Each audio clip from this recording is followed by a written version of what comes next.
Assalamu Walaikum. Hello friends, how are you? Welcome back to my new video.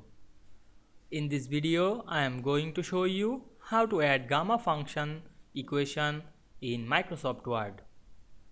Let's get started. Firstly, we have to open our document. Now we want to add gamma function equation in this document. Go to the Insert menu. Then click the Equation drop-down menu and go to the More Equation from office.com and find the gamma equation. Then we can see here the gamma function. Now we select it to insert. Now we can see we insert the gamma function equation very easily.